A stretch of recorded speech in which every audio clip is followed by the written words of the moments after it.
जीवन में जो भी गांव के लोगों की कोई भी समस्या हो तो ग्राम सभा में जाकर के अपनी बातों को कह देगा और फिर उसके बाद ग्राम पंचायत बैठेगी और उस पर फैसला ले लेगी। जो लालू प्रसाद जी के कार्यकाल में संविधान लिखा गया वो संविधान को नीतीश जी ने खत्म कर दिया। अच्छा। पंचायत में यदि किसी विधान परिषद के सदस्य और राज्यसभा के सदस्य का घर है तो वो उस ग्राम सभा के सदस्य होंगे। मीटर लगाना है उसमें भी 4,000-5,000 रुपया घूस लगता है। बहुत बहुत स्वागत है आपका। चलिए बहुत धन्यवाद आपका भी। महात्मा गांधी का सपना था ग्राम स्वराज की स्थापना करना, मतलब कि गांव की सरकार हो। आने वाले समय में राजीव गांधी ने बहुत सारा संविधान में अमेंडमेंट कर करके, बहुत सारा कानून ला करके उन्होंने ग्राम की सरकार को मजबूत करने का प्रयास किया। लेकिन मौजूदा समय में क्या है ग्राम स्वराज की स्थिति, उस पर हम लोग आज चर्चा करेंगे। चर्चा करने के लिए हम लोग के साथ हैं सुभाष सिंह कुशवाहा जी। ये मौजूदा समय में अभी जन सुराज पार्टी के प्रदेश संगठन महामंत्री हैं और इसके पहले इनकी पहचान रही है कि ये जिला प्रमुख संघ के अध्यक्ष रहे हैं और इनको पंचायती राज व्यवस्था पर अच्छी खासी नॉलेज है। उसी पर हम लोग आज चर्चा करेंगे कि मौजूदा समय में क्या स्थिति है। नमस्कार, आदाब, सत श्री अकाल। मैं हूं मनोज नारायण सिंह और आप देख रहे हैं मंथन टुडे। सुभाष जी, सबसे पहले कि गांधी का जो सपना था और राजीव गांधी ने जो कुछ भी यहां पर कानून लाया या कुछ कानून में अमेंडमेंट किया, ग्राम स्वराज की स्थापना का उद्देश्य क्या था? बहुत धन्यवाद। आपका सवाल बहुत ही बेहतर है आज के परिवेश में। ठीक आपने याद कराया, तत्कालीन प्रधानमंत्री राजीव गांधी जी 1988 में लोकसभा के अंदर एक बिल लाए कि गांधी जी की सपना था कि ग्राम स्वराज की स्थापना हो। अब ग्राम स्वराज की स्थापना तब होगी जब गांव की अपनी सरकार हो। इस संकल्प को पूरा करने के लिए लोकसभा के अंदर बिल लाए कि पंचायत सरकार को सरकार की दर्जा दिया जाए। लोकसभा में पारित हुआ, संयोग से राज्यसभा में वो प्रस्ताव पारित नहीं हो सका। बाद के दिनों में बीपी सिंह जी ने भी प्रधानमंत्री के काल में प्रयास किए थे लेकिन वो भी सफल नहीं हुए। चंद्रशेखर जी भी प्रधानमंत्री बने, उनके कार्यकाल में भी सफलता नहीं मिली। लेकिन जब ये सपना क्या था, ये ग्राम स्वराज का मतलब क्या, मतलब कि ये लोग का जो सपना था, गांधी जी का जो सपना था ग्राम की सरकार, इसका उद्देश्य क्या था?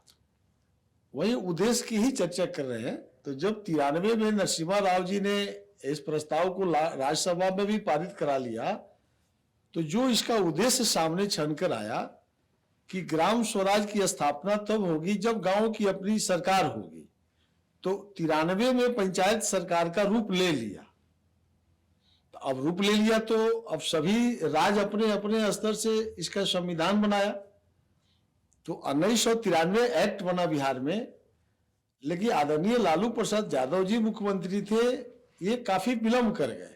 चुनाव होते होते 2001 में हुआ और जो इसका उद्देश्य था कि गांव मतलब कि 8 साल बाद, 93 साल के बाद में 2001 में यहाँ पर कराए, 8 साल लेट। और यही बिहार को भी एक पिछड़ने का विषय आपका अलग है, लेकिन बिहार बहुत पीछे चला गया 8 साल लेट होने से। अच्छा, केवल लेट हो गया। अब उद्देश्य पर अब चर्चा आपने कहा है करने के लिए, तो अब बात स्पष्ट हो जाएगी।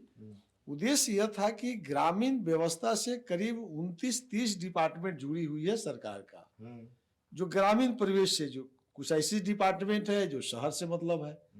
तो 29 विभाग के माध्यम से जो गांवों के लोगों की आवश्यकता है वह गांव में ही बैठ करके फैसला हो जाए, यानी ग्राम सभा से फैसला ले लेना है। जैसा मान लीजिए कि किसी को दाखिल खाज की समस्या है तो वो ग्राम सभा में जाके अपनी बात कह देगा और ग्राम सभा में फिर जो व्यवस्था है सरकार की वहां उसका फैसला हो जाएगा। किसी को स्वास्थ्य से संबंधित विषय है, किसी को रहने का घर नहीं है, जमीन नहीं है, बिजली की समस्या है, माने जीवन में जो भी गांव के लोगों की कोई भी समस्या हो तो ग्राम सभा में जाकर के अपनी बातों को कह देगा और फिर उसके बाद ग्राम पंचायत बैठेगी और उस पर फैसला ले लेगी। तो ये व्यवस्था के तहत इसको जमीन पर लाया। मतलब कि ग्राम स्वराज का, ग्राम की सरकार का मेन उद्देश्य यही था कि जनता का कोई भी प्रॉब्लम है वो ग्राम पंचायत में वो बात अपना जनता अपना रखेगी और उसको उसके बाद में जो पंचायती राज व्यवस्था है, वो व्यवस्था का काम है वो अपने अनुसार जो है विभाग को, संबंधित विभाग को लिख करके वो जो जनता का प्रॉब्लम है उस प्रॉब्लम को शूट आउट करेगी। बिल्कुल, मतलब यही है। बिल्कुल एकदम साफ है। क्योंकि अब इसको जब समझेंगे कि ग्राम सभा में किसको किसको बैठना है, एकदम स्पष्ट हो जाएगी। ग्राम सभा की हर 3 महीना पर बैठक होगी। ये मुख्यमंत्री नीतीश जी ने 1 जनवरी 2006 को जो संविधान लिखा, क्योंकि 1993 एक्ट को जब नीतीश आया 2005 में, तो 1993 एक्ट को एक तरह से फाड़ कर इन्होंने फेंक दिया। अच्छा, जो लालू प्रसाद जी के कार्यकाल में संविधान लिखा गया, वो संविधान को नीतीश जी ने खत्म कर दिया। अच्छा, ये मुख्यमंत्री बने तो कहे जी सब बकवास है लालू जी का। अपने स्तर से इन्होंने जो लिखा, तो उसमें देश का पहला मुख्यमंत्री, उस समय अखबार में छपता था कि मुख्यमंत्री नीतीश कुमार जी ग्राम सभा का जो संविधान बनाए, तो नीतीश का उस समय काफी चर्चा हुआ। तो उसमें क्या बनाया सो जरा देख लीजिए। ग्राम सभा की बैठक में जितने मतदाता हैं उस पंचायत के, वो तो बैठेंगे ही, साथ साथ 29 और 30 विभाग जो ग्राम से जुड़ा हुआ विभाग है, वो तमाम विभाग के प्रखंड स्तर के पदाधिकारी उस सभा में बैठेंगे। ऐसा व्यवस्था किया गया। फिर पंचायत स्तर के जो पदाधिकारी हैं 29-30 विभाग के, वो बैठेंगे और गांव की जनता बैठेगी और उस बैठक की अध्यक्षता मुखिया करेंगे और उसके सेक्रेटरी पंचायत के जो सचिव हैं वो होंगे। उसके बाद में जो पंचायत समिति के सदस्य होंगे, जिला परिषद के सदस्य होंगे, स्थानीय विधायक और स्थानीय सांसद, और उस पंचायत में यदि किसी विधान परिषद के सदस्य और राज्यसभा के सदस्य का घर है तो वो उस ग्राम सभा के सदस्य होंगे।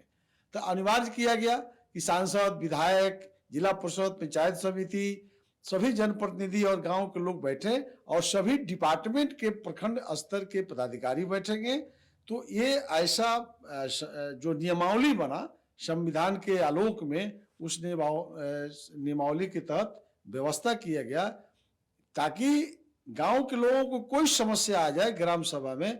अब जैसे मान लीजिए कि हमको जमीन नहीं है तो प्रधानमंत्री आवास कैसे बनेगा, हमको किसी दाखिल खाज की समस्या है, हमारे घर में बिजली नहीं है, मीटर लगाना है, उसमें भी 4,000-5,000 रुपया घूस लगता है।